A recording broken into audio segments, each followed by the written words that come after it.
What up, y'all? What up? It's Friday, Inside the Ties, episode 52, and it's a lot going on in this episode. So I got to get started. You see me, I got the scissors, and you saw the title. So you know that I got a lot of views on the StockX video. So I needed to do another update because I've been getting a lot of questions, and I've been nothing but positive about StockX for a while now. And I finally had something happen on StockX, and I need to explain it and talk about it in greater detail. But there's two other things that I want to talk about with the platform as well. But the first thing I want to do is jump into the website because I want you guys to go to the website and check out a few links that are on the page of stories that I wrote this week. Now, what are the really cool stories that came out this week? The drop of the Quai 54s, the Paris streetball tournament, the Jordans that associated with it. I never knew the full history of the Quai 54 streetball competition. Air.jordan.com just posted a really detailed report of the past and how it worked and what happened to basically jumpstart this fantastic event. So you guys can go to the website, click through, or you can go straight to air.jordan.com. But also, there's a couple of things that I wanted to jump into as well, primarily with Nike basketball. And I want to talk about that for about 30 seconds. So let me give myself a timer here. Nike signed 8 guys, right? You only see 7 in this picture, but afterwards they ended up signing, what's the guy's name? Laurie Markkanen to a deal. Now, here's the thing. If you're a person that loves sneakers like I do and you love talking sneaker business, you got to understand that there's a problem with basketball. And the problem is that people are not as attracted to the sport as they used to be. But you guys need to go and read this article because it's a really good article. I think it's good. Obviously, I'm going to think it's good. I wrote it, but I think you guys should read it because it gives you some interesting kind of tidbits about why basketball sales are still down and why I finally changed my position on the fact that basketball is not going to pop back up as quickly as I thought it would. So go and check that article out. Now, let's get to the StockX thing. A lot of you guys have been watching the older video, and I didn't have a lot. I had pros and cons, but I've been working with the platform for about 6 months now. It's July, so I started in late December. And what I'm going to do is show you my dashboard. I want you guys to see what's going on here. Let's look at my account here, my account, so you guys can see where I am and what I've done on the platform so far. So I'm at seller level 3. And to get seller level 4, then I need to get 41 more sales. I think 59. But at level 3, my transaction fee is only 8.5%. That's really good. But you know what's interesting? This is comparable to another platform. So if it took me 41 sales to get to 8.5%, there's a parallel platform that you can use that might be a better platform for you to use, and that's Kixify. I'm not talking about them today. That's another episode. If you want to know something about that, then ask me some questions about that. Anyway, I'm a level 4 on StockX. And right now, let's look at what I'm doing. I'm selling 3 pair of shoes. Okay? But I've had 41 sales that passed, and it says 100% passed authentication. Now, that means I haven't had any problems with them. Obviously not. I don't sell fake kicks. I only sell brand new shoes. And I'm very particular about the type of shoes I buy. But about a few days ago, StockX wrote me, and they said this. Thank you for selling your shoes on StockX. We received the sneakers, but they did not pass our verification process. The box is damaged. Now, I'm going to be very straightforward here. I wrote them back a really long email, and I said, that's bull.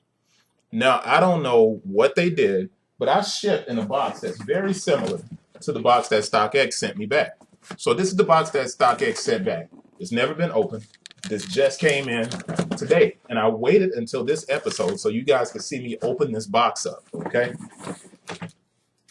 And I want to look at this shoe because, one, the shoe that I had came from a local, sorry about that. I got to get that black back from being blurred. Boom, there we go. Now, make sure that's not blurred.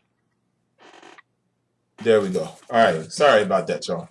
Only about, what, 10 seconds of your life. So I'm opening this box up, right? This is the box they sent back, and they said that the box was damaged. So this is the box they sent back. I'm showing you this. This was refused because it was, quote unquote, damaged. Now, it was not like this when I shipped it. When I bought this, I bought it new. I tend not to buy any shoes that have damaged boxes. I don't like doing it. I was on Amazon for years. Now, I can show you basically proof of me having the only 5-star rating of any sneaker shop that's on Amazon. I'm really big on the fact that I like my boxes to be fresh. I'm just like most guys that love sneakers. I like to keep my boxes in good shape. I would not send somebody a box like this. So my question becomes, is it possible that they have shoes that may get switched out? Or is it possible that I made a mistake? Either way, this is the email that came back. Sneakers like this are not acceptable, and the penalty for attempting to sell them is 15% of the sale price. Now imagine if this shoe had cost about $300 and they kept 15%. That's something that you guys are going to have to consider. If you're sending good shoes, then more than likely you're never going to have to worry about it. I don't think this is a big problem for StockX, but it could potentially be something where someone can come in and disrupt what they're doing. All right. And if I take this and I put it back on Kixify, I can sell it for the same price, and I can write notes and say that the box may be bent or damaged because it is wrinkled a little bit. All right. But they shipped it back at their cost. So that's not necessarily a bad thing. All right. Now, what do I want to really get into in regard to this?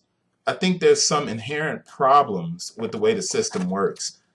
I don't think I shipped a box like this. So is it that they are sending back, or maybe they're switching boxes, or maybe they're getting so many orders? I don't know, but it's something to think about if you guys are going to be sending shoes in. But this is the first time I've ever got this kind of notice. I'm going to continue to sell on the platform because obviously it's working. I've done 41 sales at $7,000, and here's a list of the items that I've sold. I'm going to do a breakdown eventually on this to show you guys what is selling and what is not selling.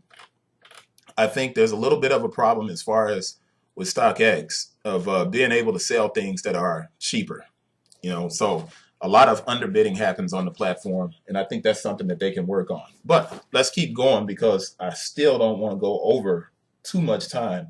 But I know like you guys are really interested in what's happening with StockX and how it's working. For me, it's working out very well. This was the first problem I've encountered with the platform. I didn't think I sent a box that was that beat up. But hey, it is what it is. I'm going to put these shoes up on the website. I'll put them up for $119.99. If you want them, they're the black camo Adidas. You want them, you can get them. I'll put them up for $119.99. Somebody can take them. All right.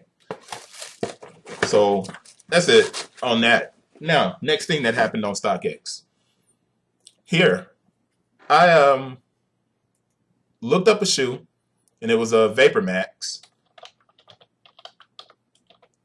olive, and this is one I actually still have this shoe in inventory too. Well, this is the one that I have in inventory. Now there's a second Vapor Max that looks exactly the same way, but it's an 040 number. And when I clicked the button, I was on my phone, so it's a different platform. It's not the same as the website. And I authorized the sale, and then I got ready to ship it, and I realized that it was a different shoe. There's no way for you to cancel your order with StockX. If you make a mistake, you have to write somebody to find out what to do. Now, typically, they'll ask you to send a picture, and I came back and I sent a picture in to make sure, so they know that I wasn't really flaking on someone. And then they came back and they said typically, they would charge a restocking fee, or basically you would get charged for something like this. But the cool thing is they made a one-time exception and they canceled the order. So there's another thing that you guys have to be careful of. There's a couple of problems with the platform that you could encounter. And that's the possibility that the box is not going to be acceptable for them. And even if it's acceptable by your standards. And also you could accidentally sell a shoe that you may not have in inventory, and you have to go through this process of getting it canceled. Either way, there's a lot going on, man. I could have been covering a whole lot more this week from the website because, like I said, there's a lot going on in the world of footwear, especially right now. Adidas is opening a new store in LA. But that's a lot for this episode. And I know most of you guys came for the StockX stuff, so I'm going to cut it short, even though it's kind of long.